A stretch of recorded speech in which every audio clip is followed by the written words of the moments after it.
एक समय की बात है। एक गांव में एक वृद्धा बूढ़ी माता रहती थी। वह बहुत गरीब थी, लेकिन उसके मन में भगवान के प्रति अटूट विश्वास था। बैसाख मास आते ही उसने नियम बना लिया कि वह प्रतिदिन प्रातः उठकर स्नान करेगी, पीपल के वृक्ष में जल चढ़ाएगी और भगवान विष्णु का नाम जपेगी। वृद्धा रोज पास के पीपल के पेड़ के नीचे जाती, साफ पानी से उसे सींचती और दीपक जलाकर प्रार्थना करती, हे प्रभु, मेरे पास देने के लिए कुछ नहीं, बस मेरी भक्ति स्वीकार करें। उसी गांव में एक अमीर स्त्री भी रहती थी। उसने वृद्धा को ऐसा करते देखा और हंसते हुए बोली, इससे क्या होगा?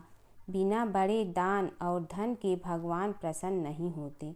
वृद्धा ने शांत मन से उत्तर दिया, भगवान को धन नहीं, सच्चा मन प्रिय होता है। कुछ दिनों बाद उस गांव में भयंकर सूखा पड़ गया। खेत सूख गए, जल के स्रोत खत्म होने लगे। अमीर स्त्री के पास भी सब कुछ होते हुए संकट आ गया। लेकिन आश्चर्य की बात यह थी कि जहाँ वह पीपल का पेड़ था, वहाँ हरियाली बनी रही और पास में थोड़ा जल भी उपलब्ध था। गांव वालों ने देखा कि वृद्धा की भक्ति के कारण ही वह स्थान सुरक्षित है। तभी एक दिन भगवान विष्णु ने स्वप्न में गांव वालों को दर्शन दिए और कहा, इस वृद्धा की सच्ची श्रद्धा और बैसाख मास के नियमों के कारण यह स्थान सुरक्षित है। जो भी सच्चे मन से भक्ति करेगा, मैं उसकी रक्षा करूँगा। यह सुनकर अमीर स्त्री को अपनी गलती का एहसास हुआ। वह वृद्धा के पास गई, क्षमा मांगी और सच्चे मन से भक्ति करने लगी। प्राचीन समय की बात है। एक नगर में एक धनी सेठ रहता था, परंतु वह बहुत कंजूस और धर्म कर्म से दूर था। उससे न दान पुण्य में रुचि थी और न ही व्रत उपवास में विश्वास। उसी नगर में एक गरीब ब्राह्मण रहता था, जो प्रतिदिन बैसाख मास में स्नान, दान और भगवान विष्णु का भजन करता था। बैसाख मास आया, ब्राह्मण प्रतिदिन प्रातः काल उठकर नदी में स्नान करता, पीपल वृक्ष को जल चढ़ाता और जरूरतमंदों को यथाशक्ति दान देता। सेठ यह सब देखकर उसका मजाक उड़ाता और कहता, इन सब से क्या मिलेगा? धन ही सबसे बड़ा सुख है। ब्राह्मण मुस्कुरा कर कहता, धन क्षण भंगुर है, पर पुण्य सदा साथ रहता है। एक दिन नगर में एक वृद्ध साधु आए। वे वास्तव में भगवान विष्णु ही थे, जो मनुष्यों की परीक्षा लेने आए थे। साधु ने पहले सेठ के घर जाकर भोजन मांगा, पर सेठ ने उन्हें अपमानित कर भगा दिया।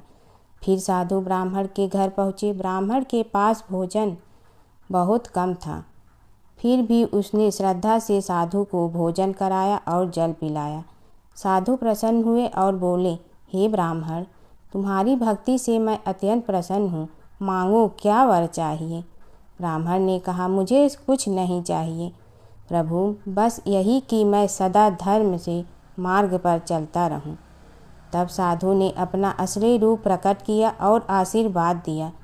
बैसाख मास में जो श्रद्धा से स्नान, दान और पूजा करता है, उसे समस्त पापों से मुक्ति मिलती है और अंत में मोक्ष प्राप्त होता है। यह सुनकर सेठ को अपनी गलती का एहसास हुआ। वह ब्राह्मण के पास गया और उससे क्षमा मांगी। इसके बाद उसने भी बैसाख मास में स्नान, दान और पूजा करना शुरू कर दिया। कुछ समय बाद सेठ का जीवन बदल गया। उसका मन शांत हो गया और उसे सच्चे सुख का अनुभव होने लगा। बैसाख मास में स्नान, दान और भगवान की भक्ति करने से जीवन में सुख, शांति और पुण्य की प्राप्ति होती है। धर्मराज जी की कथा। दो सेठानियाँ थीं। एक के घर में धन बहुत था, पर वह कंजूस थी। दूसरी के पास धन थोड़ा कम था, पर मन से वह बहुत अमीर थी। रोज सवेरे उठती, गंगा स्नान करती, तुलसी माता, बड़ पीपल सींचने, भगवान के मंदिर जाके पूजा करती। धर्मराज सूरज भगवान की कहानी सुनती, भगवान के भोग लगाकर अतिथि को जिमाती। गाय कुत्ता के लिए ग्रास निकालती। दूसरी सेठानी इस धर्मात्मा को देखकर हंसती और कहती, पता नहीं दिन भर क्या करती रहती है। थोड़े समय बाद दोनों सेठानियों को भगवान का बुलावा आया। धर्मात्मा सेठानी के तो यमराज जी ने विमान भेजा और दूसरी को दूत मारते ही ले गया। रास्ते में सेठानी बोली, मेरे को भूख लगी है। तो दूत बोले, किसी को कुछ दिया होगा तो मिलेगा। फिर बोली, प्यास लगी है। दूत बोले, किसी को पानी पिलाया तो मिलेगा। रास्ते में उसे काट चुभने लगे, गर्मी पड़ने लगी, पर दूत तो उसे घसीटे ही ले गए। अब सेठानी बहुत पछताने लगी कि सब कुछ होते हुए भी दान धर्म नहीं किया। इतने में यमराज का दरबार आया। धर्मात्मा बुढ़िया को भगवान के पास सिंहासन मिला और वह उस पर बैठी थी। उधर दूसरी सेठानी को तपते कुंड में डाल दिया।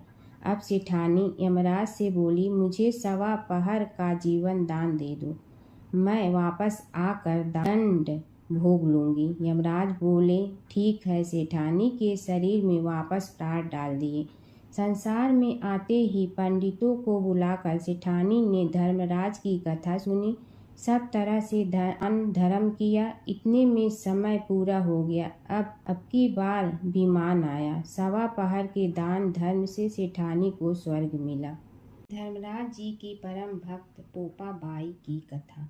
एक गांव में एक पोपा बाई रहती थी। जब वह 5 साल की थी तभी से वह नियम से धर्मराज जी व्रत की कथा सुनती थी और व्रत करती थी। एक दिन उसने अपने भाई व भाभी से कहा कि मैं शादी नहीं करूंगी, अब मैं अपना समय भगवान की पूजा अर्चना में ही बिताना चाहती हूँ।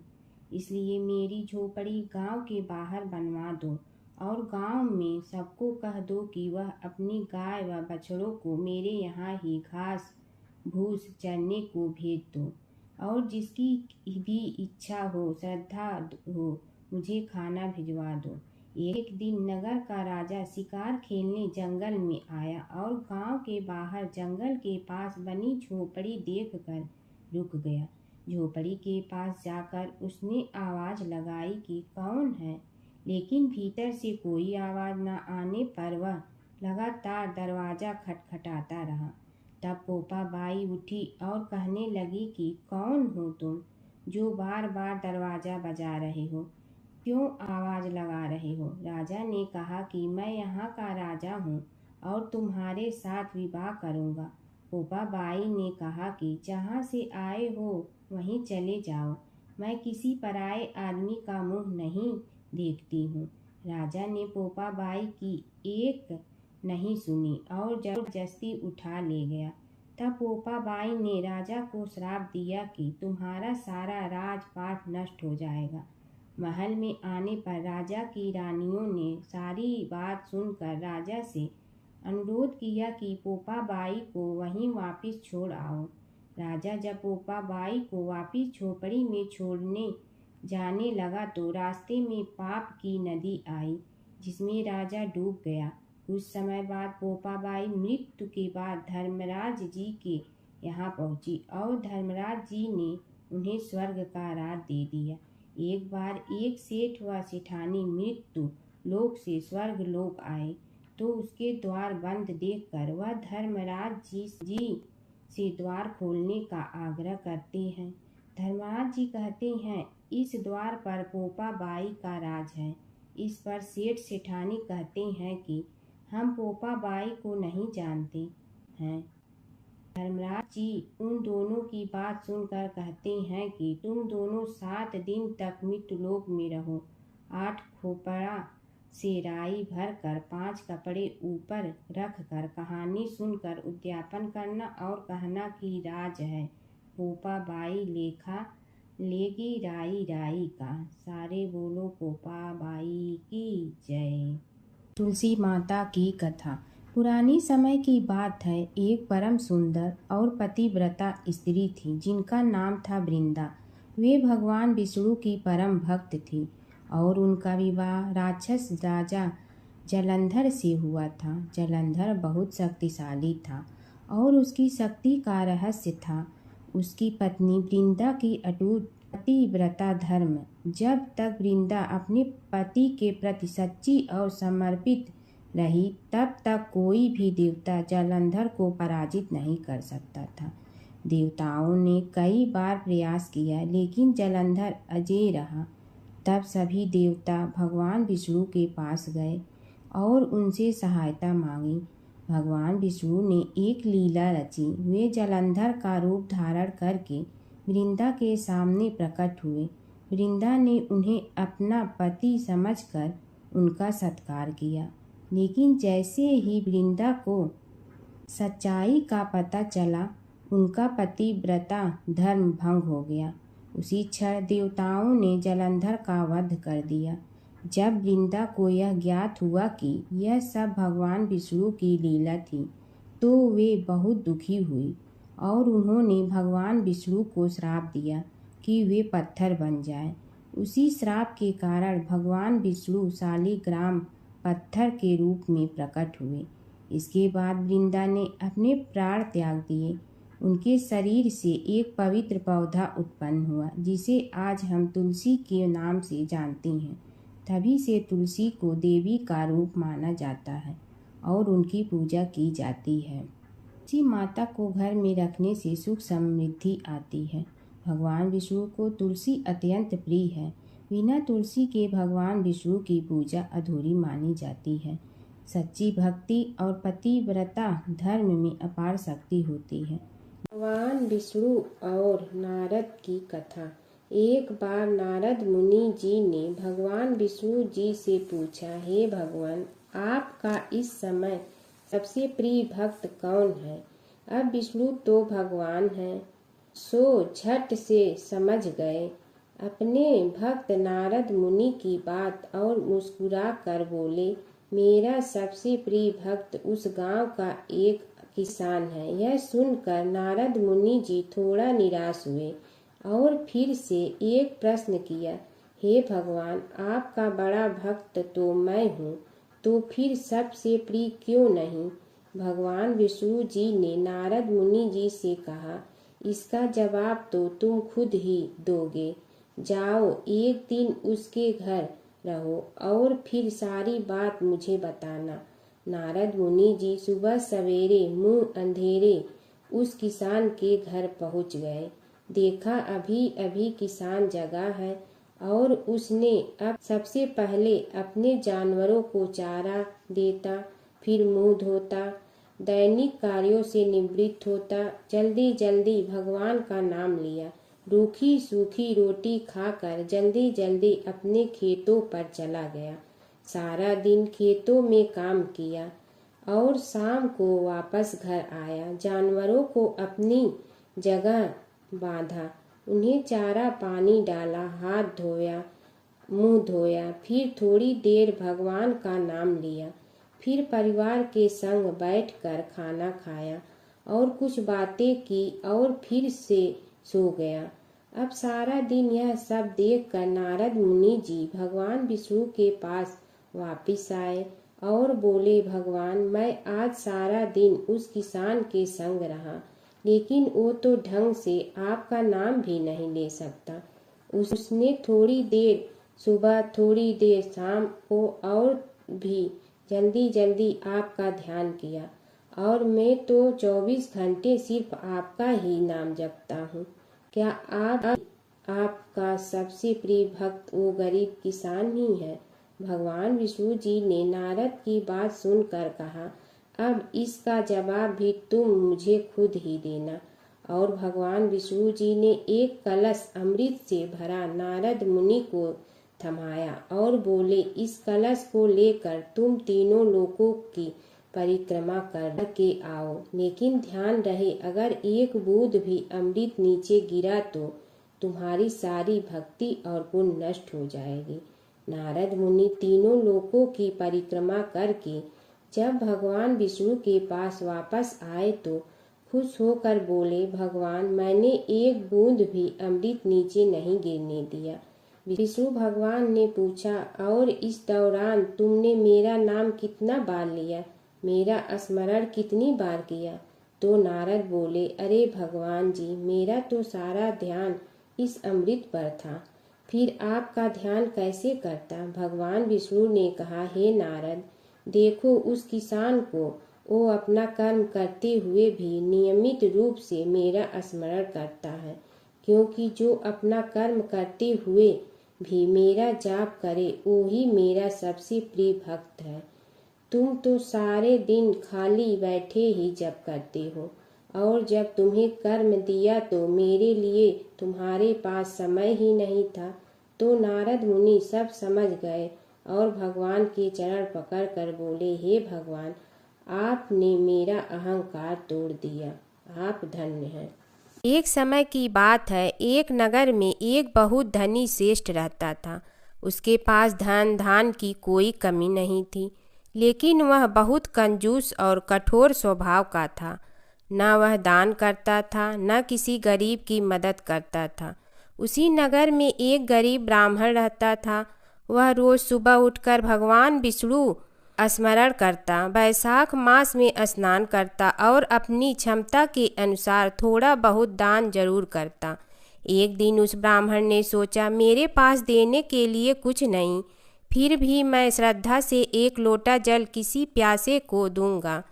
वह प्रतिदिन नदी से जल भरकर रास्ते में आने जाने वालों को पिलाने लगा। उसकी इस सेवा भावना से भगवान विष्णु बहुत प्रसन्न हुए। दूसरी ओर वह सेठ अपने धन के घमंड में किसी को कुछ नहीं देता था। समय बीता और दोनों की मृत्यु हो गई।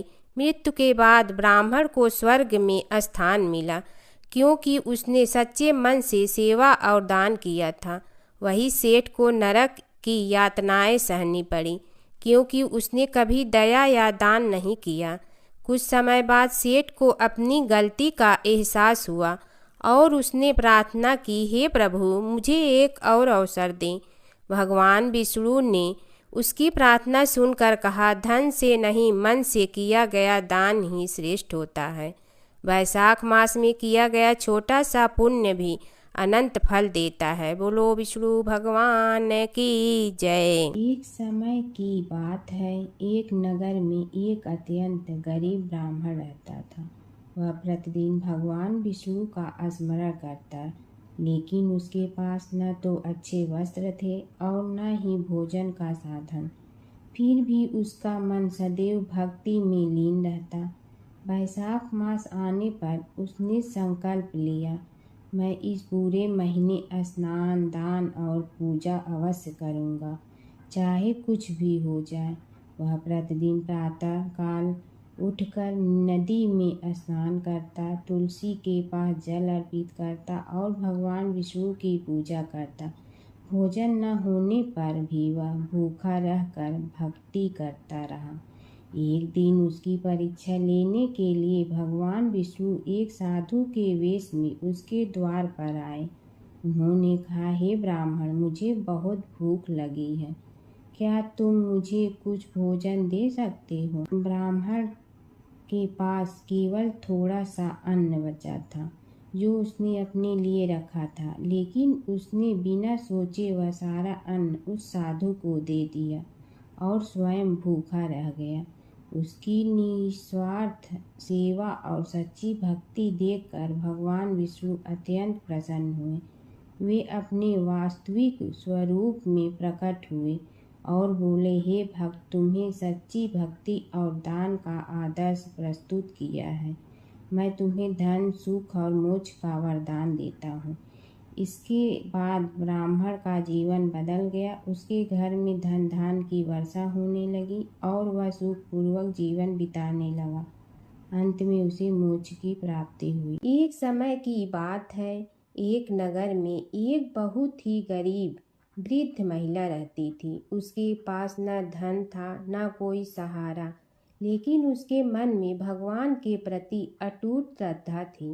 वैशाख मास आते ही वह प्रतिदिन प्रातः उठकर नदी में स्नान करती, पीपल के वृक्ष को जल चढ़ाती और भगवान विष्णु का नाम जपती। उसकी पड़ोसन बहुत धनी थी, परंतु उसे इन धार्मिक कार्यों में कोई रुचि नहीं थी। वह अक्सर उस वृद्धा का मजाक उड़ाती और कहती, इतनी गरीबी में भी तू ये सब करती है, इससे क्या मिलेगा। वृद्धा मुस्कुरा कर कहती, भगवान सब देखते हैं, समय आने पर फल अवश्य देंगे।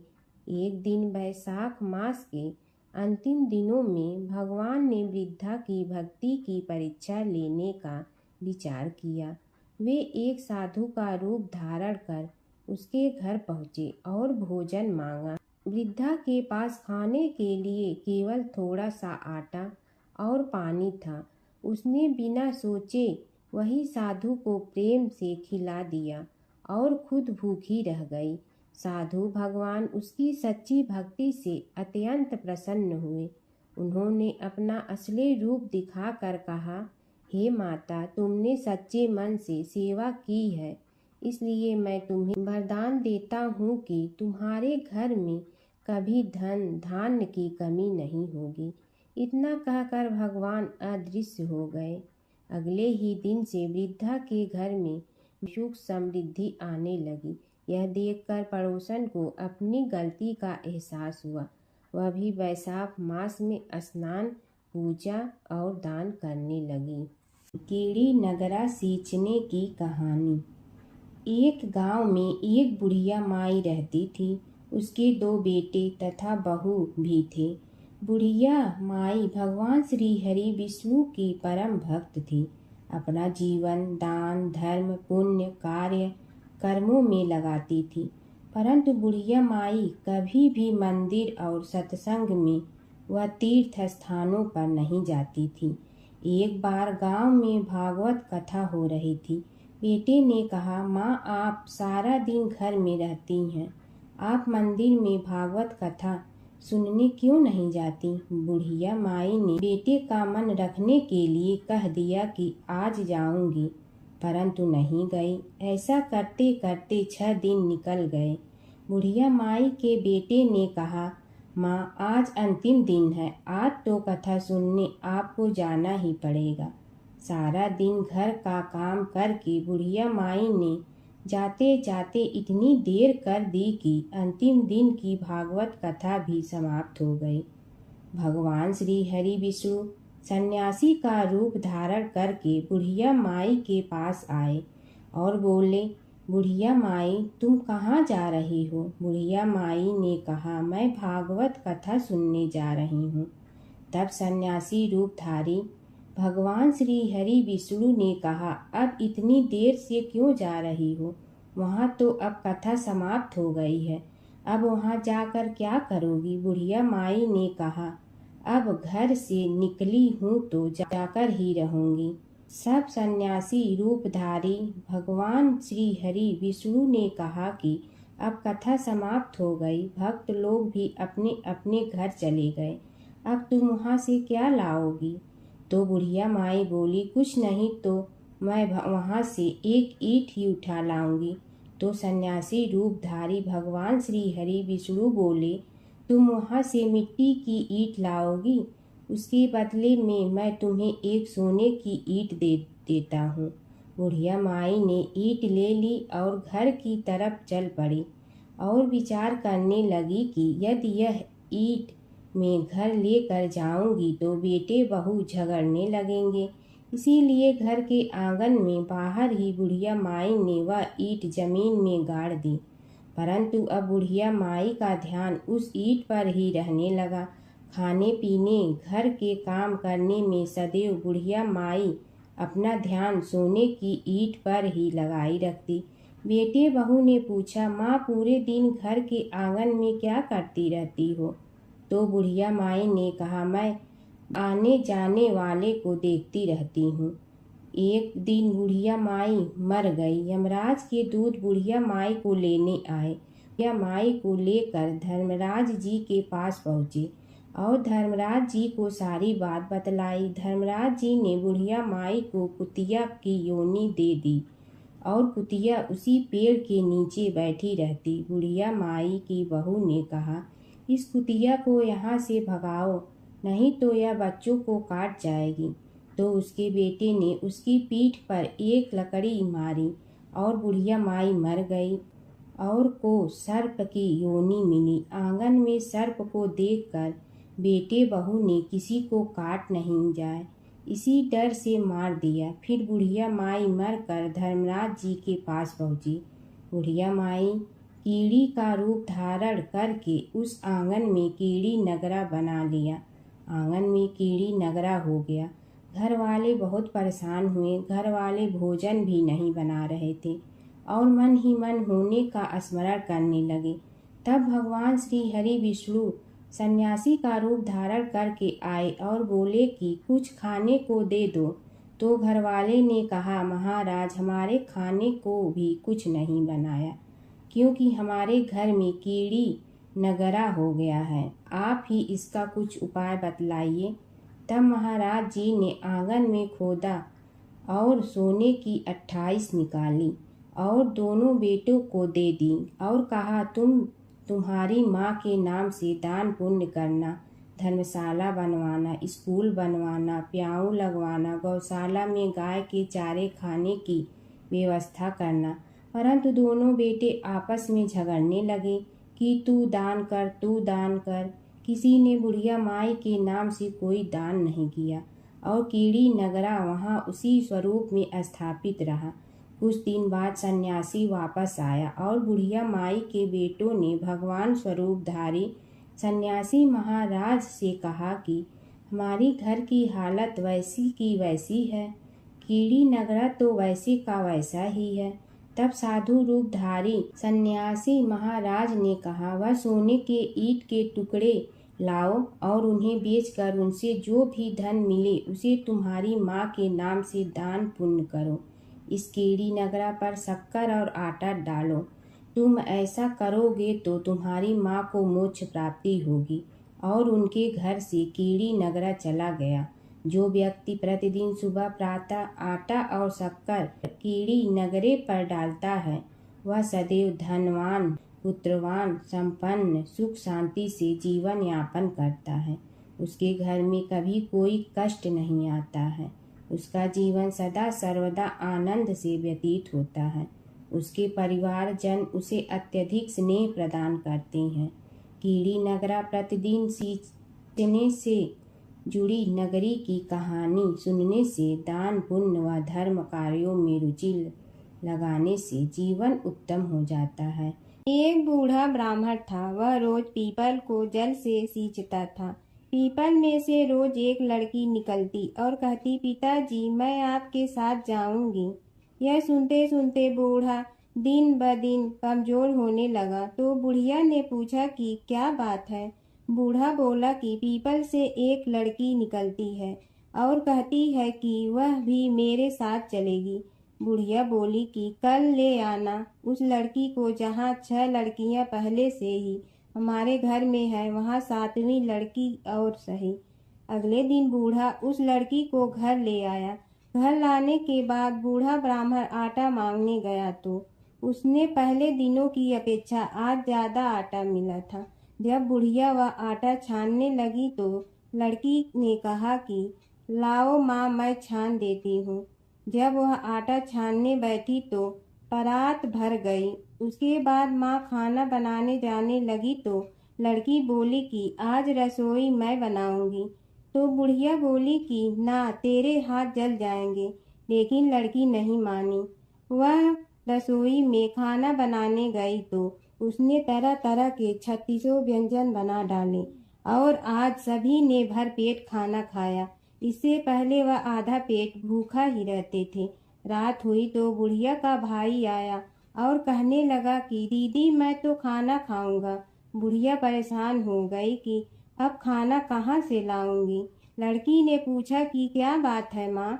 उसने कहा कि तेरा मामा आया है और रोटी खाएगा, लेकिन रोटी तो सबने खा ली है, अब उसके लिए कहाँ से लाऊंगी। लड़की बोली कि तू चिंता मत कर माँ, मैं बना दूंगी। और वह रसोई में गई और मामा के लिए 36 व्यंजन बना दी। मामा ने भरपेट खाया और कहा भी कि ऐसा खाना इससे पहले उसने कभी नहीं खाया है। बुढ़िया ने कहा कि भाई तेरी बावनी भाजी है, उसी ने बनाया है। शाम हुई तो लड़की बोली कि माँ चौका लगा के चौके का दिया जला देना। कोठे में मैं सोऊंगी। बुढ़िया बोली कि ना बेटी, तू डर जाएगी। लेकिन वह बोली कि ना माँ, मैं नहीं डरूंगी, मैं अंदर कोठे में ही सोऊंगी। वह कोठे में ही जाकर सो गई। आधी रात को लड़की उठी और चारों ओर आंख मारी तो धन ही धन हो गया। वह बाहर जाने लगी तो एक बूढ़ा ब्राह्मण सो रहा था। उसने देखा तो कहा कि बेटी, तू कहाँ चली?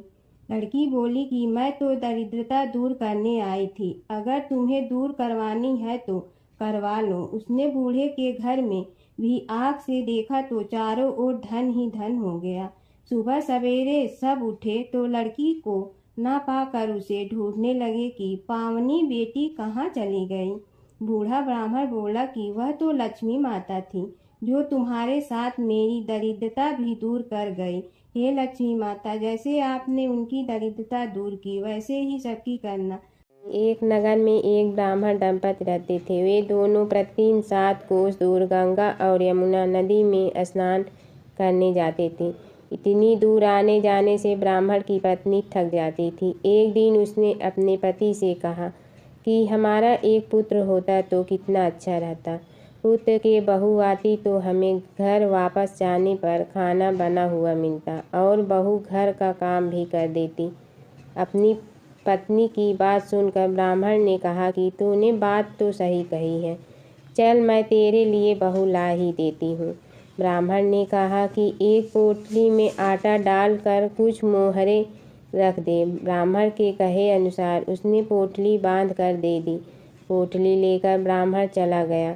ब्राह्मण सफ़र के दौरान यमुना के किनारे बहुत ही सुंदर लड़कियां दिखाई दी। वे रेत में घर बनाकर खेल रही थीं। उनमें से एक लड़की ने कहा कि मैं अपना घर नहीं बिगाड़ूंगी, मुझे तो रहने के लिए एक घर चाहिए। लड़की की बात सुनकर ब्राह्मण मन ही मन सोचने लगा कि बहू बनाने के लिए यही लड़की उचित है। जब वह लड़की जाने लगी तो ब्राह्मण भी उसके पीछे पीछे उसके घर तक चला गया। वहां जाकर ब्राह्मण ने उस लड़की से कहा, बेटी, किसी के घर खाना नहीं खाता, मैं अपने साथ आटा लेकर आया हूँ। तुम अपनी माता से पूछो कि क्या वह मेरे लिए आटा छान कर 4 रोटी बना देंगी। यदि वह मेरा आटा छान कर रोटी बनाएंगी तो ही मैं रोटी खा लूँगा। लड़की ने जाकर अपनी माँ को ये सारी बात बताई। माँ ने कहा, उचित है, जाकर ब्राह्मण देव से कह दो कि वह अपना आटा दे, मैं रोटी बना दूंगी। जब वह आटा छानने लगी तो आटे में से मोहरे निकली। वह सोचने लगी कि जिसके आटे में इतनी मोहरे हैं उसके घर में कितनी मोहरे होंगी। जब ब्राह्मण खाना खाने बैठा तो लड़की की माँ ने उस ब्राह्मण से पूछा, क्या आपका कोई लड़का है और क्या आप उस लड़के की सगाई करने जा रहे हो? यह सुनकर ब्राह्मण ने कहा कि मेरे लड़का तो काशी में पढ़ने गया हुआ है, लेकिन यदि तुम कहो तो खाड़ कटोरे से विवाह करके तेरी बेटी को अपने साथ ले जाऊं। लड़की की माँ ने कहा, ठीक है ब्राह्मण देव। इस पर लड़की की माँ ने लड़की की खाट कटोरे से शादी करके ब्राह्मण के साथ भेज दिया। ब्राह्मण ने घर आकर कहा, रामू की माँ, दरवाज़ा खोल कर देख, मैं तेरे लिए बहू लेकर आया हूँ। ब्राह्मण की पत्नी भीतर से ही बोली, हमारे तो कोई बेटा बेटी नहीं है, तो बहू कहाँ से आए? दुनिया ताने मारती थी, अब आप भी मारने लगे। ब्राह्मण ने कहा, तू दरवाज़ा खोल कर तो देख। जब ब्रह्मचारी ने दरवाज़ा खोला तो सामने बहू को खड़ी देखा। उसने बहू का स्वागत किया और आदर सत्कार से अंदर ले गई। अब जब ब्राह्मण अपनी पत्नी के साथ नदी स्नान करने जाता तो पीछे से बहू घर का सारा काम करके और खाना बना कर रखती थी। वह उनके कपड़े धोती और रात को हाथ पैर भी दबाती थी। इस तरह बहुत दिन बीत गए। ब्रह्मचारी ने अपनी बहू से कहा कि बहू, कभी भी चूल्हे की आग मत बुझने देना और मटके का पानी खत्म मत होने देना। परंतु एक दिन चूल्हे की आग बुझ गई। यह देखकर बहू घबरा गई और भागी भागी अपनी पड़ोसन के पास गई और कहा कि मेरे चूल्हे की आग बुझ गई है, मुझे थोड़ी आग चाहिए। मेरे सास ससुर सुबह 5 बजे से गए हुए हैं, वह थके हुए घर आएंगे, इसलिए मुझे उनके लिए खाना बनाना है। यह सुनकर पड़ोसन ने कहा कि तू तो बावली है, तुझे यह दोनों मिलकर पागल बना रहे हैं। इनके कोई पुत्र नहीं है, ये निसंतान है। बहू ने कहा, नहीं ऐसा मत बोलो, इनका बेटा तो बनारस काशी में पढ़ने गया हुआ है।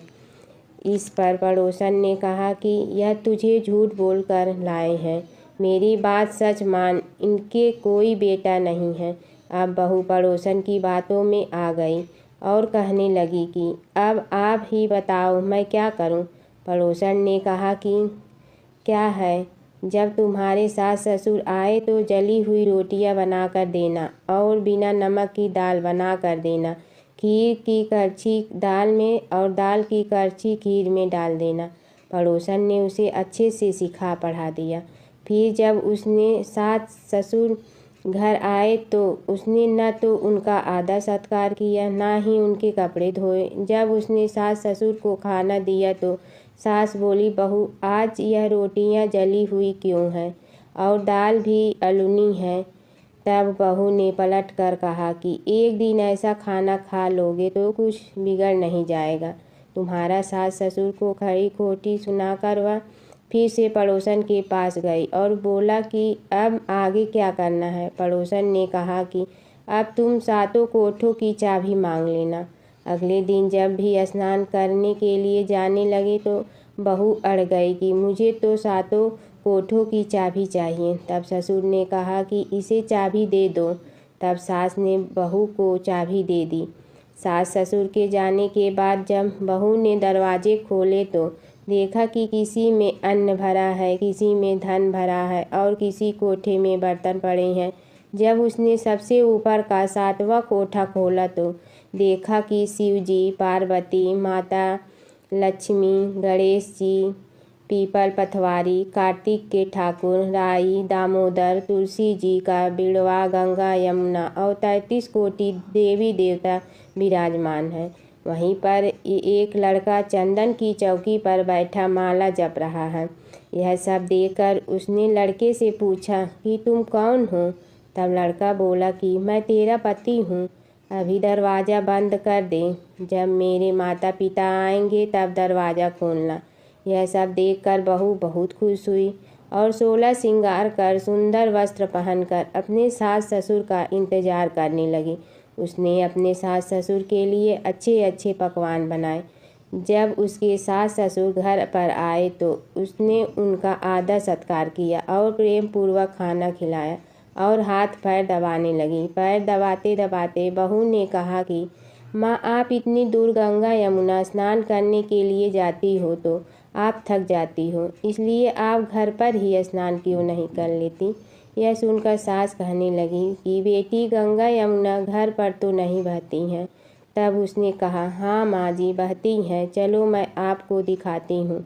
जब बहू ने 7वां कोठा खोल कर दिखाया तो उसमें शिव जी, पार्वती जी, गणेश जी, लक्ष्मी जी, पीपल पथवारी, कार्तिक के ठाकुर, राई, दामोदर, तुलसी जी का बिड़वा, गंगा यमुना बह रही थी और 33 कोटि देवी देवता विराजमान हैं। वहीं चौकी पर बैठा एक लड़का माला जप रहा है। माँ ने उसे देखकर कहा कि बेटा, तुम कौन हो। लड़का बोला, माँ मैं तेरा बेटा हूँ। तब ब्रह्माणी ने पूछा कि तू कहाँ से आया है।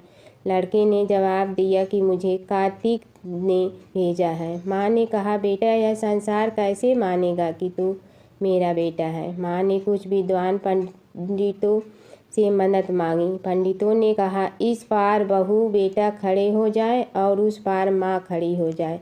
माँ ने चमड़े की अंगिया पहनी हो और छाती में से दूध की धार निकलकर बेटे की दाढ़ी मूछ भिगे और पवन पानी से गठजोड़ा बंधे, तब मानेंगे कि यह इस माँ का बेटा है। उसने ऐसा ही किया। चमड़े की अंगिया फट गई और छाती में से दूध की धार निकलकर बेटे की दाढ़ी मूछ भीग गई। पवन पानी से बहू बेटे का गठजोड़ा बंध गया। यह सब देखकर ब्राह्मण और उसकी पत्नी की खुशी का ठिकाना न रहा। और जमुना की कहानी। प्राचीन समय में एक गांव था जिसमें 2 बहनें रहा करती थी। एक बहन का नाम गंगा था तो दूसरी बहन का नाम जमुना था। एक बार दोनों बहनें एक साहूकार के खेत से गुजर रही थी तो जमुना ने 13 दाने जौ के तोड़ लिए। जिसे देख गंगा बोली कि तुझे तो ग्रहण लग गया, तूने चोरी की है। इस पर जमुना बोली कि अब मेरा ग्रहण कैसे धुलेगा। गंगा ने कहा कि तुझे 12 साल तक साहूकार के यहाँ नौकरी करनी पड़ेगी, तभी तेरा पाप धुलेगा और ग्रहण से मुक्ति मिलेगी। जमुना साहूकार के यहाँ नौकरी के लिए जाती है और अपने लिए काम मांगती है। साहूकार उसे काम पर रख लेता है, लेकिन काम करने से पहले जमुना उसे कहती है कि मैं सारे काम करूंगी लेकिन 4 काम नहीं करूंगी। जूठे बर्तन नहीं मांजूंगी, झाड़ू नहीं लगाऊंगी, बिस्तर नहीं बिछाऊंगी और दिया नहीं जलाऊंगी। 12 साल के बाद कुंभ का मेला लगा तो साहूकारनी भी कुंभ नहाने जाने लगी। जमुना ने उसे जाते देख कहा कि कुंभ के मेले में मेरी बहन गंगा मिलेगी तो उसे यह सोने का टक्का दे देना, इससे वह अपने हाथों में सुंदर चूड़ियां पहन लेगी। साहूकारनी ने कुंभ के मेले में गंगा को वह सोने का टका दे दिया। गंगा ने उनसे वह टका लेते हुए कहा कि मेरी बहन को कहना कि उसके 12 वर्ष पूरे हो गए हैं, अब वह वहां वापिस आ जा। साहूकार व साहूकारनी वापिस घर आए तब जमुना मटके में पानी भर रही थी। दोनों जमुना से बोले कि हमने सोने का वह टका तेरी बहन गंगा को दे दिया था और उसने कहा है कि तेरे 12 वर्ष पूरे हो गए हैं, इसलिए अब तुम वापिस जाओ। यह समाचार सुनते ही जमुना सहस्त्र धारा में बदल गई और बहने लगी। जमुना जी का यह रूप देखकर साहूकार और साहूकारनी परेशान हो गई थी। हमारे घर में जमुना माता ने काम किया, हमें तो अब ग्रहण लग गया है, हम यह ग्रहण कैसे उतारेंगे। जमुना भागकर गंगा माता के पास चली गई। गंगा ने जमुना से पूछा कि तुम साहूकारनी से कुछ कहकर आई हो या ऐसे ही बिना बताए आ गई। तब जमुना बोली कि मैं तो कुछ भी बताकर नहीं आई हूँ। गंगा ने कहा कि जा उन्हें धीरज दे आ, नहीं तो उन्हें जीवन भर असंतोष ही रहेगा। गंगा के कहने पर जमुना माता ने साहूकारनी को सपने में दर्शन दिए और कहा कि तुम दोनों उल्टे माथे क्यों पड़े हो, जाओ उठकर खाओ पियो। तब दोनों बोले कि हम कैसे उठें, हमें तो ग्रहण लगा है, क्योंकि हमने उल्टे सीधे और पता नहीं कितने नीच कार्य आपसे कराए हैं। तब जमुना जी बोली कि तुम्हें ग्रहण नहीं लगा है, ग्रहण तो मुझे लगा था कि मैंने तुम्हारे खेत से 13 दाने जौ के चुराए थे। मैं तो अपना ग्रहण उतारने तुम्हारे घर आई थी। मेरा ग्रहण तुम्हारे घर में 12 वर्ष तक रहने से उतर गया है और मेरी मुक्ति हो गई है। जमुना जी ने कहा कि तुम्हें कोई ग्रहण नहीं लगा है, उल्टे मेरे 12 वर्ष तक यहाँ रहने से तुम्हारी भी मुक्ति हो गई है। यह कहकर जमुना जी स्वप्न से चली गई। दोनों उठकर देखते हैं कि उनके घर में पहले से भी अधिक धन हो गया है। हे जमुना माता, जैसे आपने साहूकार व साहूकारनी की मुक्ति कराई, वैसे ही आप अपने सभी भक्तों की करना। नगर बसेरे की कहानी। किसी गांव में एक भाट व एक जाट रहता था। दोनों में घनिष्ठ मित्रता थी। एक बार जाट अपनी बहन के घर जाने को तैयार हुआ तो भाट अपनी ससुराल जाने को तैयार हुआ। दोनों साथ चल पड़े तो रास्ते में रुककर एक कुएं की मुंडेर पर बैठ गए। जाट ने भाट से कहा कि नगर बसेरा कर लेते हैं। इस पर भाट बोला कि तू ही नगर बसेरा कर ले, मैं तो अपनी ससुराल जा रहा हूँ, वहाँ खूब खातिर होगी मेरी, तू कर ले नगर बसेरा। जाट वहीं कुएं के पास बैठ पानी की घंटी और चावल का दाना लेकर नगर बसेरा करने लगा। नगर बसेरा करने के साथ जाट कहने लगा कि नगर बसेरा जो करे सो मल धोवे पाँव, ताता माड़ा तापसी देगी मेरी माँ। माँ देगी मावशी तेगी द्वारका का वास, मीठा मीठा घास वृंदावन का वास। 5 कुल्ठी छठी रास मेरी जीवड़ो श्री कृष्ण के पास। डालू पानी हो जाए घी झट से निकल जाए मेरा जी। यह सब कर कर के वह जाट बहन के पास चल पड़ा। जाट की बहन ने भाई के आने पर उसकी खातिर की खी बूढ़ा के साथ भाई को जिमाया। दोनों ने बैठकर ढेर सारी बातें की। इधर भाट अपने ससुराल पहुंचा तो वहां आग लगी हुई थी। आग बुझाने वह भी लग गया, जिसमें हाथ मुंह भी काले हो गए और खुद भी थोड़ा सुलझ गया। ना रोटी ना पानी के लिए ही किसी ने पूछा।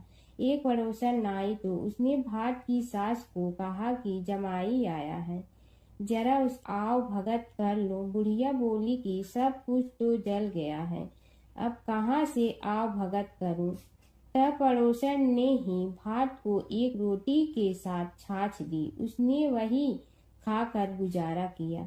शाम को दोनों फिर घर की ओर चल पड़े और रास्ते में मिल गए और एक दूसरे का हाल पूछा।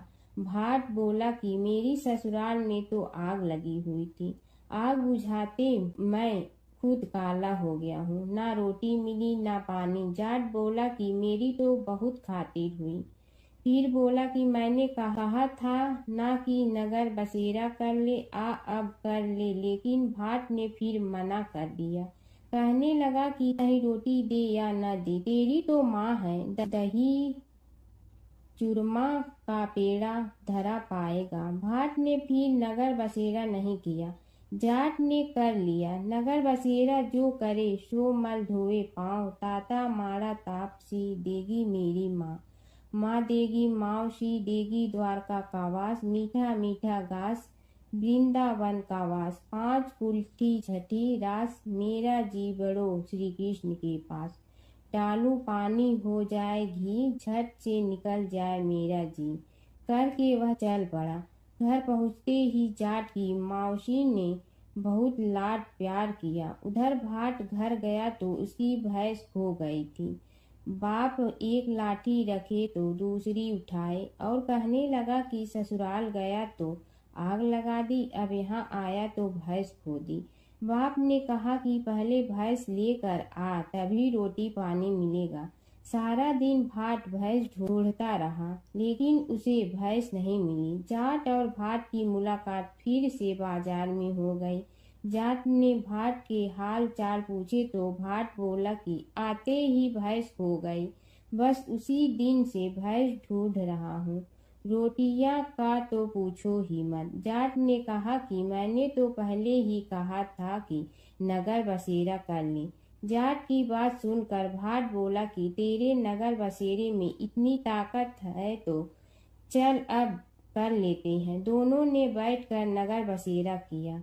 नगर बसेरा जो करे सो मल धोवे पाँव। ताता माड़ा तापसी देगी मेरी माँ।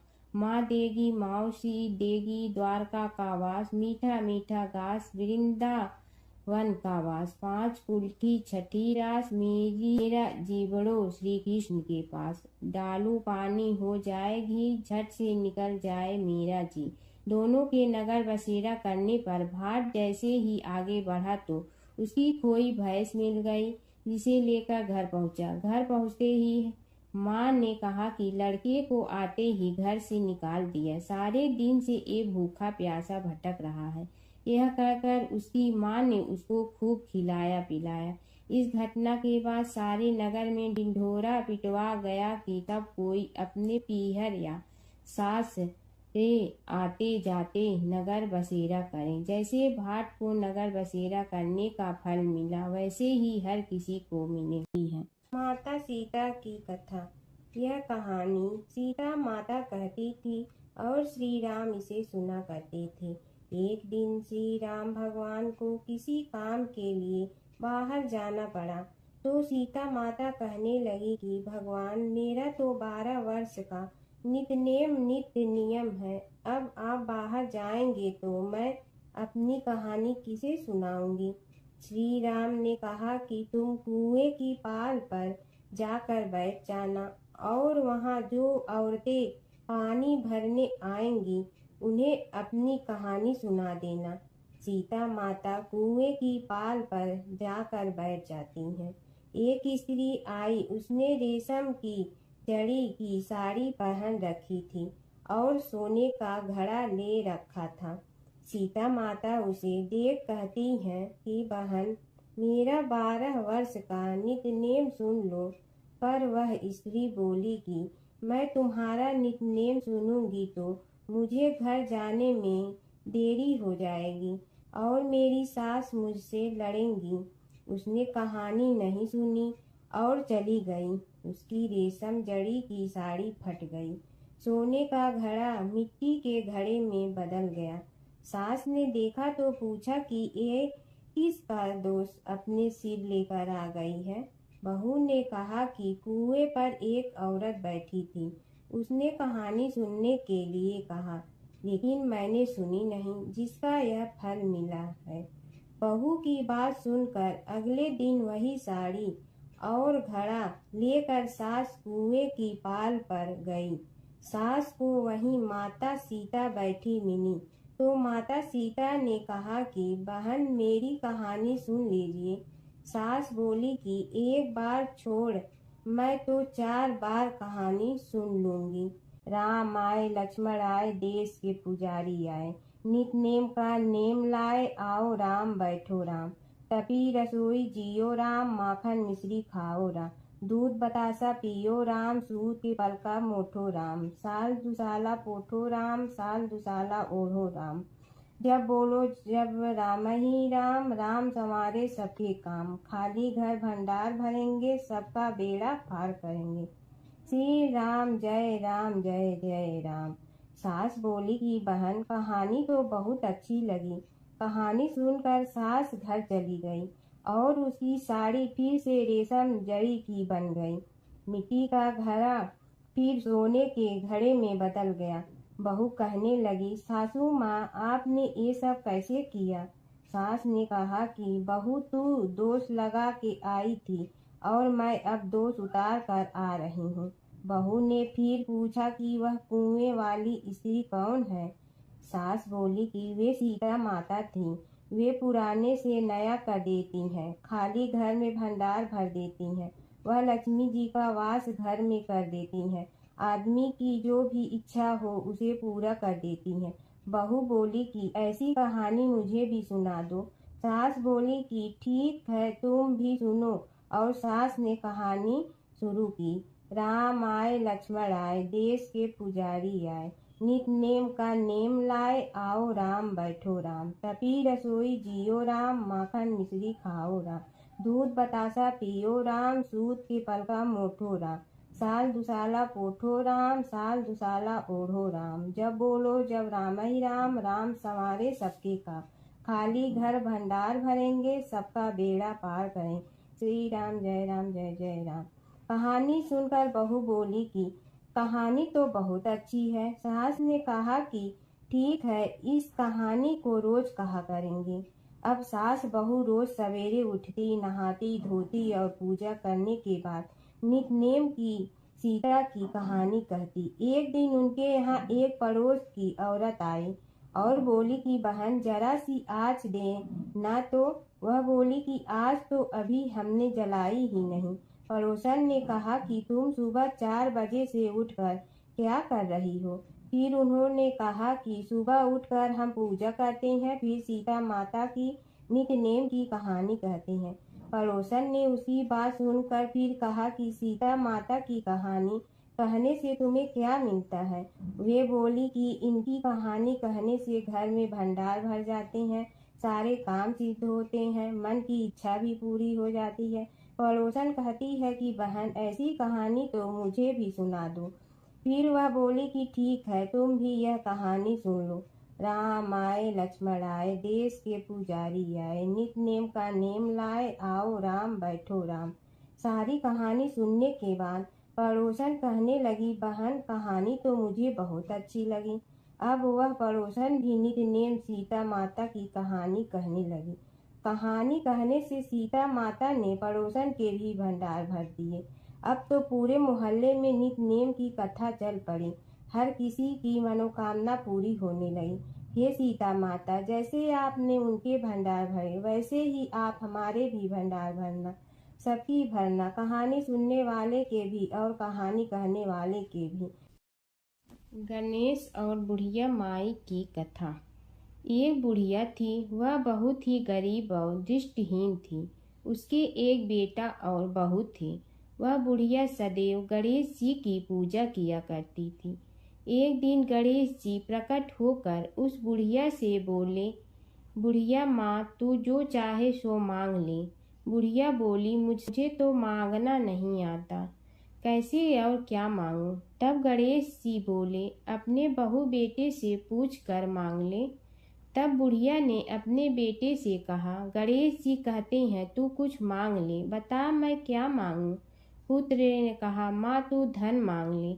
बहू से पूछा तो बहू ने कहा, नाती मांग ले। तब बुढ़िया ने सोचा कि ये तो अपने अपने मतलब की बात कर रहे हैं। अतः उस बुढ़िया ने पड़ोसन से पूछा तो उन्होंने कहा, बुढ़िया तू तो थोड़े दिन जियोगी, क्यों तू धन मांगो और क्यों नाती मांगे? तू तो अपनी आँखों की रोशनी मांग ले, जिससे तेरी जिंदगी आराम से कट जाए। इस पर बुढ़िया बोली, यदि आप प्रसन्न हैं तो मुझे 9 करोड़ की माया दे, निरोगी काया दे, अमर सुहाग दे, आँखों की रोशनी दे, नाती दे, पोता दे और सब परिवार को सुख दे और अंत में मोक्ष दे। यह सुनकर तब गणेश जी बोले, बुढ़िया माँ, तुमने तो हमें ठग लिया। फिर भी जो तूने मांगा है वचन के अनुसार सब तुझे मिलेगा। और यह कहकर गणेश जी अंतर ध्यान हो गए। उधर बुढ़िया माँ ने जो कुछ मांगा वह सब कुछ मिल गया। हे गणेश जी महाराज, जैसे तुमने उस बुढ़िया माँ को सब कुछ दिया वैसे ही सबको देना। बुढ़िया माई को मुक्ति दी तुलसी माता की कथा।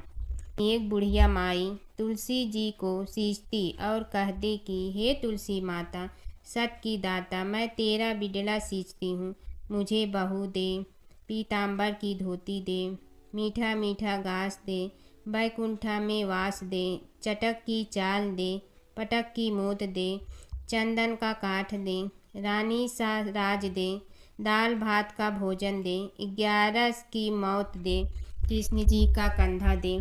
तब तुलसी माता यह सुनकर सूखने लगी। तो भगवान ने पूछा कि हे तुलसी, तुम क्यों सूख रही हो?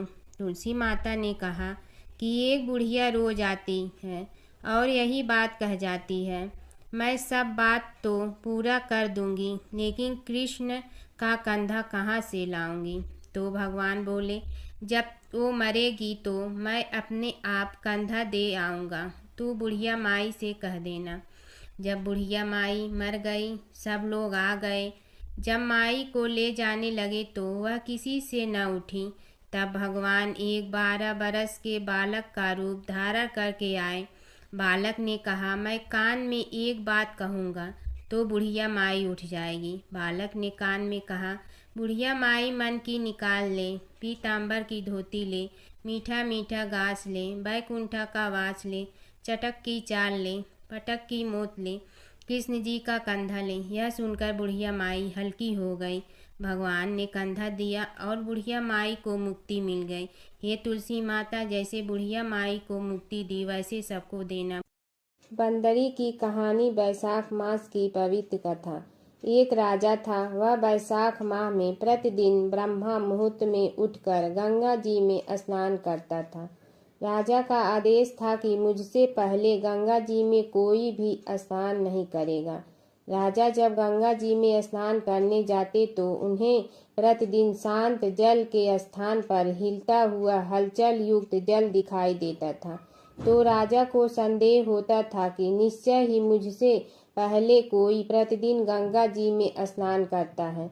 अतः राजा ने नदी के तट पर पहरेदार बिठा दिया। गंगा जी के तट पर एक वृक्ष था। उस पर एक बंदरिया रहती थी। वह प्रतिदिन राजा के स्नान करने से पूर्व स्नान करके वृक्ष पर चढ़कर बैठ जाती थी। इस प्रकार होते होते पूरा बैसाख माह व्यतीत हो गया, किंतु अंतिम दिन राजा के सिपाही ने देख लिया और उस बंदरिया को पकड़कर राजा के पास ले गए और कहा कि यह बंदरिया आपसे पूर्व प्रतिदिन गंगा जी में स्नान करती है। उधर राजा की प्रतिज्ञा थी कि यदि कोई भी स्त्री मुझसे पूर्व स्नान करती होगी तो मैं उससे विवाह कर लूंगा। इसलिए राजा को बंदरिया के साथ विवाह करना ही पड़ा। वैशाख स्नान के पुण्य से बंदरी के गर्भ ठहर गया। 9 मास पूर्ण होने पर बंदरी ने राजा से पूछा कि शिशु जन्म के समय मुझे क्या करना चाहिए। तब राजा ने महल में एक घंटी लगवा दी और बंदरिया से कहा कि जब तुम्हें दर्द हो तो उसे बजा देना, मैं संपूर्ण प्रबंध कर दूंगा। राजा की अन्य रानियां भी थीं, उनकी कोई संतान नहीं थी। बंदरिया को गर्भ है यह समाचार जानकर अन्य रानियां मन ही मन बंदरिया से ईर्ष्या करने लगी और भावी संतान का नाश करते हेतु विभिन्न योजनाएं बनाने लगी। घंटी लगी देखकर एक रानी ने बंदरिया से इसका कारण पूछा। बंदर ने संपूर्ण वृतांत बता दिया। रानी ने बहकाया कि यह एक बार घंटी बजाकर तो देख ले कि राजा आते हैं या नहीं। बंदरी ने घंटी बजाई तो राजा दौड़े दौड़े महल में आए और घंटी बजाने का कारण पूछा। इस पर बंदरी ने उत्तर दिया कि मैंने तो रानियों के कहने पर घंटी बजाई थी। तब रानियों ने राजा से कहा कि यह तो पशु और न जाने कितनी बार घंटी बजाएगी। इस प्रकार कहकर उन्होंने घंटी को हटवा दिया।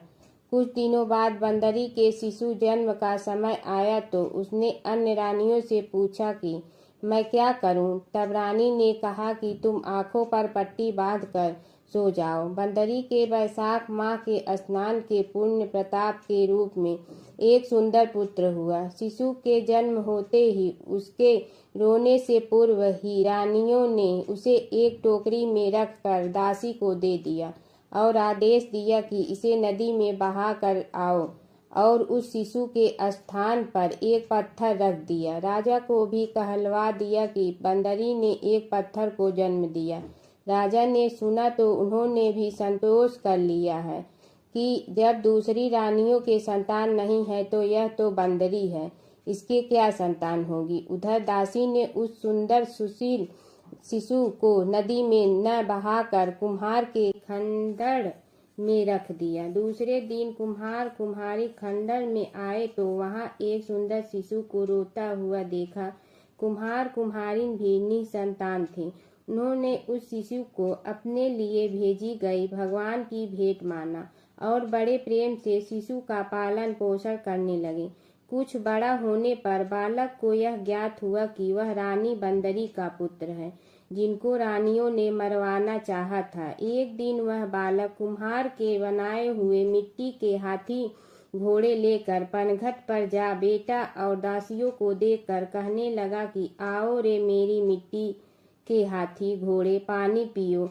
जब दासियों ने यह बात सुनी तो वह हंसने लगी और बोली, अरे मूर्ख, कभी मिट्टी के हाथी घोड़े भी पानी पीते हैं क्या।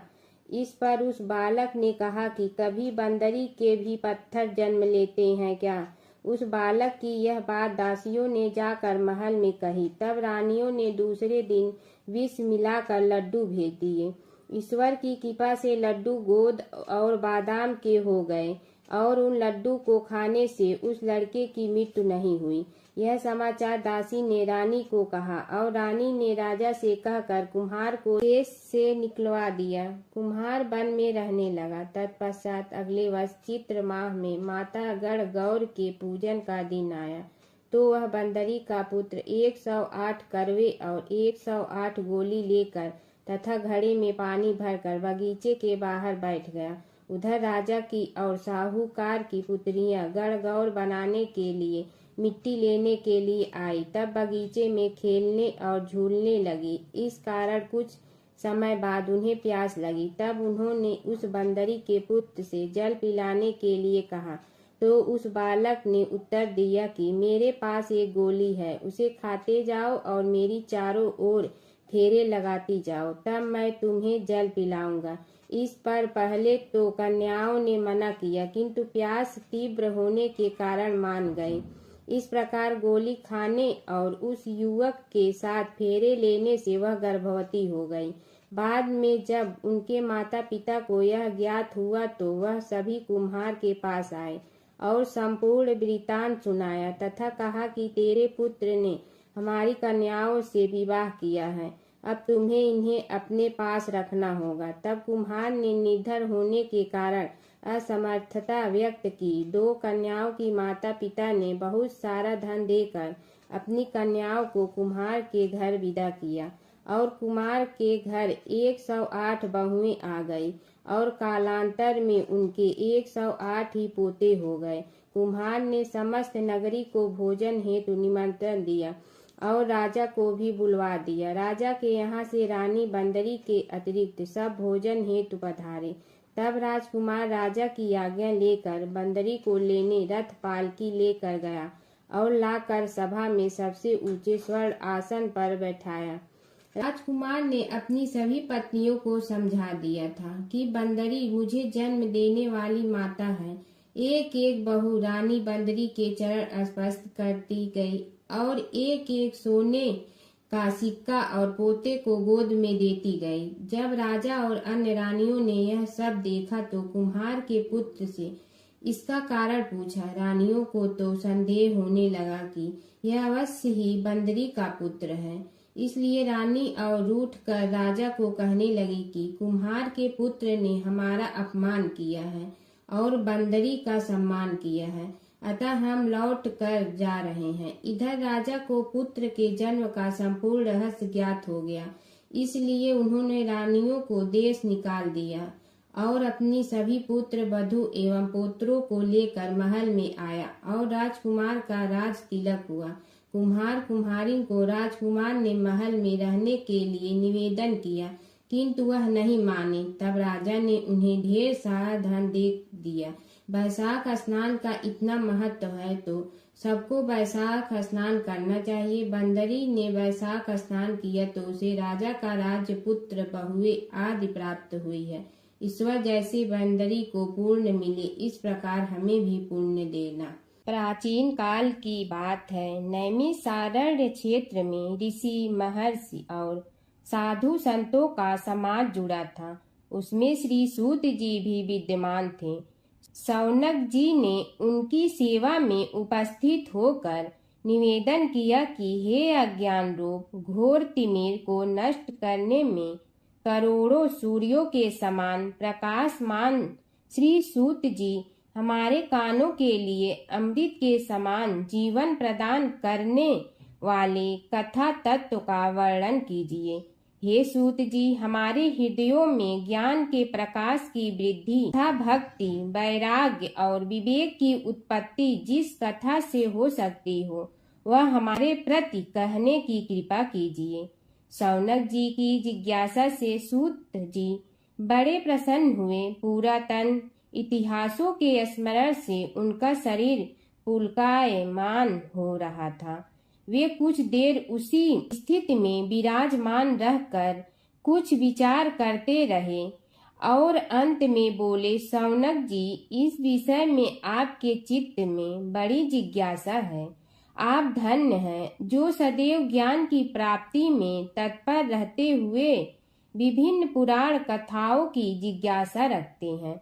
आज मैं आपको ज्ञान के परम स्रोत रूप श्री गणेश जी का जन्म कर्म रूप चरित्र सुनाऊंगा। गणेश जी से ही सभी ज्ञानों, सभी विद्याओं का उद्भव हुआ है। अब आप सावधान चित्त से विराजमान हो। श्री गणेश जी के ध्यान और नमस्कार पूर्वक उनका चरित्र श्रवण करें। नमस्तस्मै गणेशाय ब्रह्मा विद्या प्रदायिनी यनांगस्त्यसमः साक्षात विघ्न सागर सोषणे। कैसे हैं वे श्री गणेश जो सभी प्रकार की ब्रह्म विद्याओं को प्रदान करने वाले अर्थात ब्रह्मा के सगुण और निर्गुण स्वरूप पर प्रकाश डालने और जीव ब्रह्मा का अभेद प्रतिपादन करने वाली विद्याओं के दाता हैं। वे विघ्नों के समुद्रों को महर्षि अगस्त्य के समान शोषण करने में समर्थ हैं। इसलिए उनका नाम विघ्न सागर शोषक के नाम से प्रसिद्ध है। मैं उन भगवान श्री गणेश जी को नमस्कार करता हूँ। प्रथम पूजा के अधिकारी श्री गणेश जी। यह कहकर सूत जी कुछ समय के लिए मौन हो गए और फिर बोले, शौनक जी, भगवान गणेश जी ही सर्वप्रथम पूजा प्राप्ति के अधिकारी हैं। किसी भी देवता की पूजा करो, पहले उनकी पूजा करो। शौनक जी ने निवेदन किया, हे भगवान, हे सूत, सर्वप्रथम यह बताने की कृपा कीजिए कि गणेश जी को प्रथम पूजा का अधिकार किस प्रकार प्राप्त हुआ। इस विषय में मेरी बुद्धि मोह को प्राप्त हो रही है कि सृष्टि रचयिता ब्रह्मा जी, पालन करता भगवान नारायण और संहार करता शिव जी में से किसी को प्रथम पूजा का अधिकारी क्यों नहीं माना गया। यह त्रिदेव ही तो सबसे बड़ा देवता माने जाते हैं। सूत जी ने कहा, शौनक जी, यह भी एक रहस्य ही है। देखो, अधिकार मांगने से नहीं मिलता, इसके लिए योग्यता होनी चाहिए। संसार में अनेकों देवी देवताएं पूजे जाते हैं। पहले जो जिसका इष्ट देव होता है वह उसी की पूजा किया करता है। इससे बड़े देवताओं के महत्व में कमी आने की आशंका उत्पन्न हो गई। इस कारण देवताओं में परस्पर विवाद होने लगा। वे उसका निर्णय प्राप्त करने के लिए शिव जी के पास पहुँचे और प्रणाम करके पूछने लगे, प्रभु, हम सब में प्रथम पूजा का अधिकारी कौन है। शिव जी सोचने लगे कि किसे प्रथम पूजा का अधिकारी माने। तभी उन्हें एक युक्ति सूझी। बोले, देवगण, इसका निपटारा बातों से नहीं तथ्यों से होगा। इसके लिए एक प्रतियोगिता रखनी होगी, शिव की परिक्रमा करने की प्रतियोगिता।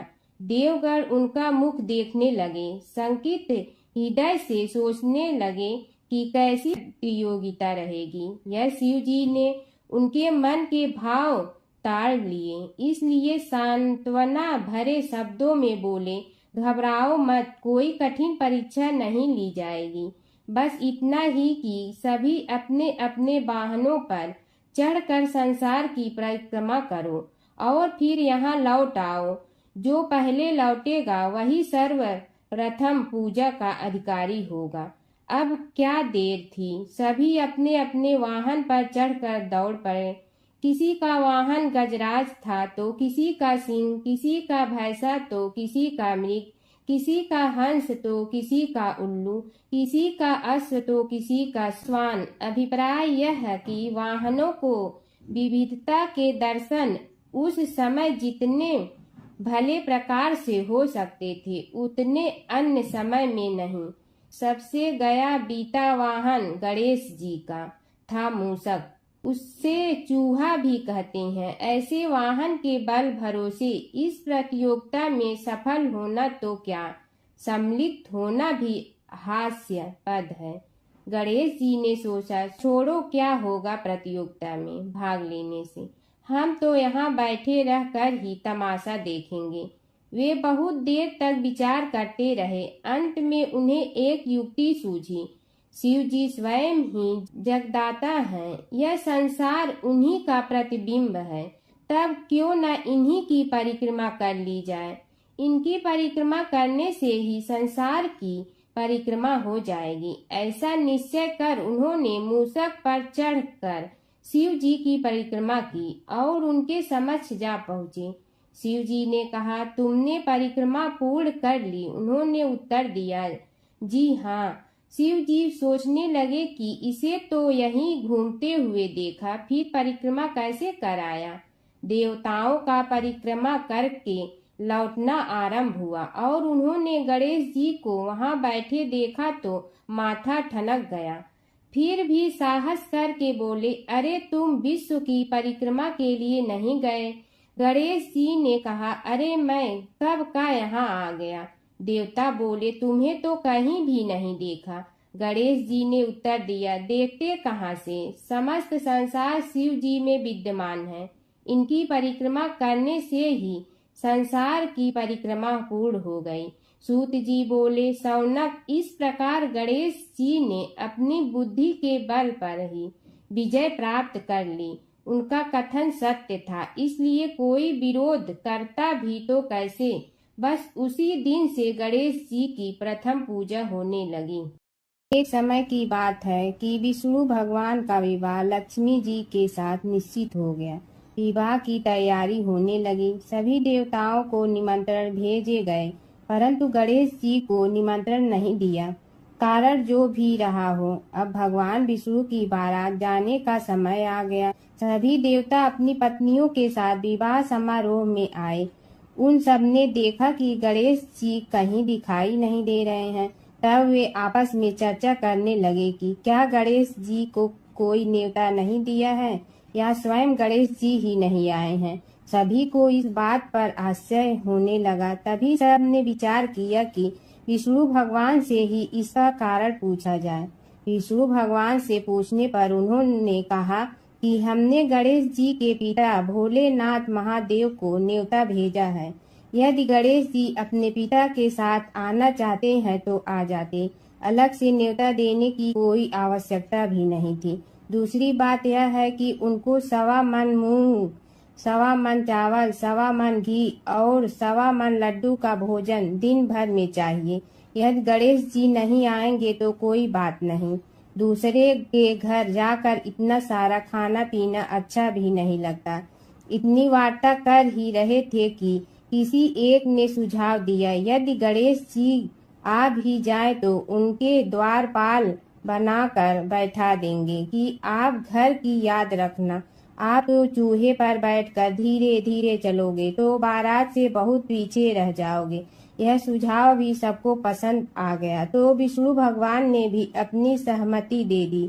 होना क्या था कि इतने में गणेश जी वहां आ पहुंचे और उन्हें समझा बुझाकर घर की रखवाली करने बैठा दिया गया। बारात चल रही थी, तब नारद जी ने देखा कि गणेश जी तो दरवाजे पर ही बैठे हुए हैं।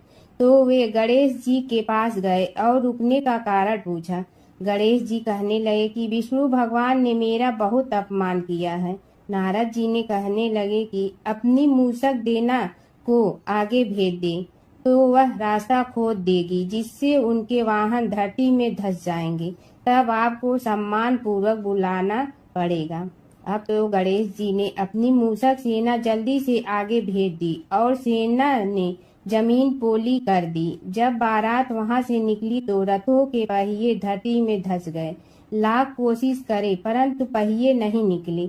सभी ने अपने अपने उपाय किए परंतु पहिए तो नहीं निकले, बल्कि जगह जगह से टूट गए। किसी की समझ में नहीं आ रहा था कि अब क्या किया जाए। तब तो नारद जी ने कहा, आप लोगों ने गणेश जी का अपमान करके अच्छा नहीं किया। यदि उन्हें मना कर लाया जाए तो आपका कार्य सिद्ध हो सकता है और यह संकट टल सकता है। शंकर भगवान ने अपने दूत नंदी को भेजा और वे गणेश जी को लेकर आए। गणेश जी का आदर सम्मान के साथ पूजन किया। तब कहीं रथ के पहिए निकले। अब रथ के पहिए निकल के परंतु टूट फूट गए तो उन्हें सुधारे गए। पास के खेत में खाती काम कर रहा था, उसे बुलाया गया। खाती अपना कार्य करने के पहले श्री गणेशाय नमः कहकर गणेश जी की वंदना मन ही मन करने लगा। देखते ही देखते खाती ने सभी पहियों को ठीक कर दिया। तब खाती कहने लगा कि हे देवताओं, आपने सर्वप्रथम गणेश जी को नहीं मनाया होगा और न ही उनकी पूजन की होगी, इसीलिए तो आपके साथ यह संकट आया है। हम तो मूर्ख अज्ञानी हैं, फिर भी पहले गणेश जी को पूजते हैं, उनका ध्यान करते हैं। आप लोग तो देवतागण हैं, फिर भी आप गणेश जी को कैसे भूल गए। अब आप लोग भगवान श्री गणेश जी की जय बोल कर जाएं तो आपके सब काम बन जाएंगे और संकट कट जाएंगे।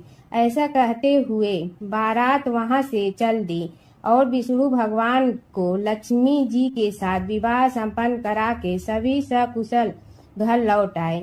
हे गणेश जी महाराज, आपने विष्णु को जैसे कारज सारियो ऐसे कारज सबको सिद्ध कर दो। बोलो गजानन भगवान की जय। हर व्रत कथा के साथ पढ़ी और सुनी जाने वाली लपसी तपसी की यह कहानी। एक तपसी था। तपसी हमेशा भगवान की तपस्या में लीन रहता था। लपसी रोजाना सवा सेर की लपसी बनाकर भगवान का भोग लगाकर जीम लेता था। एक दिन दोनों लड़ने लगे। तपसी बोला, मैं रोज़ भगवान की तपस्या करता हूँ, इसलिए मैं बड़ा हूँ। लपसी बोला, मैं रोज़ भगवान को सवा सेर लपसी का भोग लगाता हूँ, इसलिए मैं बड़ा हूँ। नारद जी वहाँ से गुजर रहे थे। दोनों को लड़ता देखकर उनसे पूछा कि तुम क्यों लड़ रहे हो। तपसी ने खुद के बड़ा होने का कारण बताया और लपसी ने अपना कारण बताया। नारद जी बोले, तुम्हारा फैसला मैं करूँगा। दूसरे दिन लपसी और तपसी नहाकर अपनी रोज की भक्ति करने आए तो नारद जी ने छुपकर 1.25 करोड़ की एक एक अंगूठी उन दोनों के आगे रख दी। तपसी की नज़र उस अंगूठी पर पड़ी जो उसने चुपचाप अंगूठी उठाकर अपने नीचे दबा ली। तब लपसी की नज़र अंगूठी पर पड़ी, लेकिन उसने ध्यान नहीं दिया। भगवान को भोग लगाकर लपसी खाना खाने लगा। नारद जी सामने आए तो दोनों ने पूछा कि कौन बड़ा, तो नारद जी ने तपसी से खड़ा होने को कहा। वो खड़ा हुआ तो उसने नीचे दबी अंगूठी दिखाई पड़ी। नारद जी ने लपसी से कहा, तपस्या करने के बाद भी तुम्हारी चोरी करने की आदत नहीं गई, इसलिए लपसी बड़ा है और तुम्हें तुम्हारी तपस्या का कोई फल भी नहीं मिलेगा। तपसी शर्मिंदा होकर माफ़ी मांगने लगा। उसने नारद जी से पूछा, मुझे मेरी तपस्या का फल कैसे मिलेगा। नारद जी ने कहा, यदि कोई गाय और कुत्ते की रोटी नहीं बनाएगा तो फल तुम्हें मिलेगा। यदि कोई ब्राह्मण को भोजन करवा कर दक्षिणा नहीं देगा तो फल तुम्हें मिलेगा। यदि कोई साड़ी के साथ ब्लाउज नहीं देगा तो फल तुझे मिलेगा। यदि कोई दिए से दिया जलाएगा तो फल तुम्हें मिलेगा। यदि कोई सारी कहानी सुने लेकिन तुम्हारी कहानी नहीं सुने तो फल तुझे मिलेगा। उसी दिन से हर व्रत कथा कहानी के साथ लपसी तपसी की कहानी भी सुनी और कही जाती है।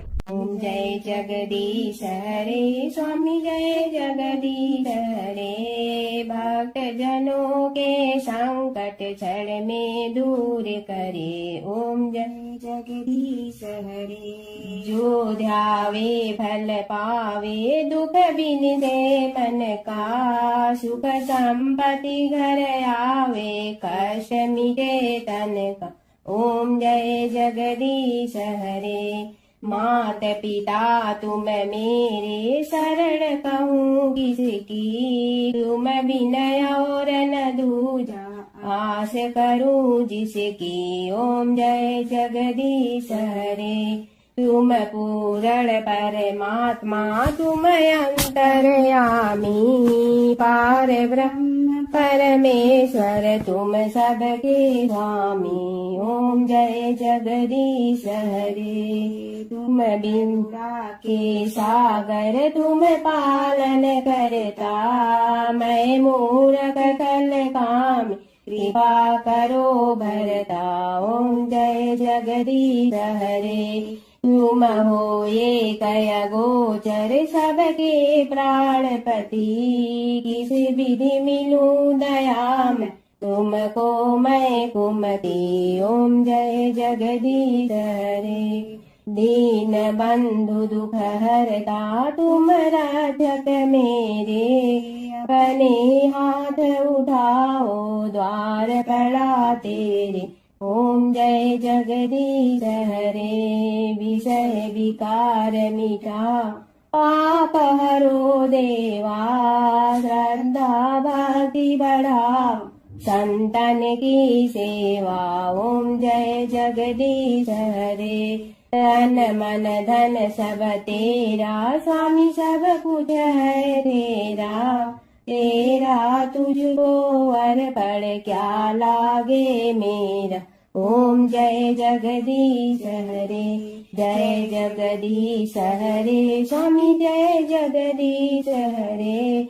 भक्त जनों के संकट क्षण में दूर करे। ओम जय जगदीश हरे स्वामी, जय जगदीश हरे।